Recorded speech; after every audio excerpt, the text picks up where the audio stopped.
What's up, guys? We got a good question on the scales used on charts versus what you would see like on an actual sectional chart versus what you'll see on like the FAA written charts. So here we have a sectional chart, and on the top of the chart it's going to have your scales, and then we have our plotter tool, and these plotter tools are built to match the charts. You can see you have terminal area here, so this is for terminal area charts, and then you have sectional chart here, and then you have nautical miles right there. So sectional being the top. So if you look and you match it up with the sectional, the nautical miles on your actual chart, it matches. 10 nautical miles is the same physical distance as the scale on the chart.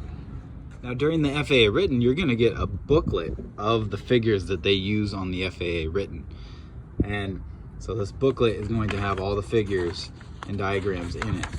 And then each one of these has its own scale on the top or the bottom of it. So you can see on this one, it's down here. So each one has its own scale.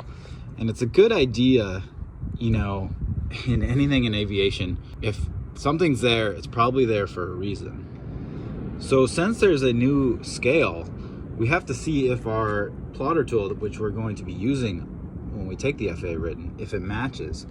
So if we match it with what we see on our plotter tool, as we did before, we can see that 10 does not equal 10 anymore, right? The distance on the chart, the printed out chart figure, is a little bit less than 10 nautical miles of physical distance on our plotter tool.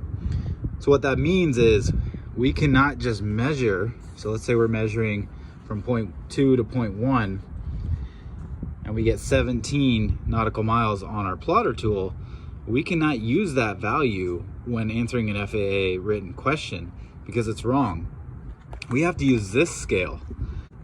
So what you do is you measure using your plotter tool. So we have 17, or actually that's more like 16. So 16 from point 2 to point 1. And then you take your plotter tool and you line it up with the scale on your actual chart, and you find where 16 is. So 16 is right here, and that corresponds to about right here on this scale, which is about probably 4/5 of the way from 10 to 20. So about 18 nautical miles on this chart. So 16, you line it up, 16 gives us right here, it looks about 18 or 19 nautical miles on this scale. And that is the value you're going to want to go with. And if you didn't have a plotter tool, you could just use a blank piece of paper. You could put the corner of the paper on one point, mark the other one so that your distance, total distance, is right here. Take that to the scale, line up the beginning of it here, and then read off where your mark is. And again, it's about 18 or 19 on this scale for nautical miles.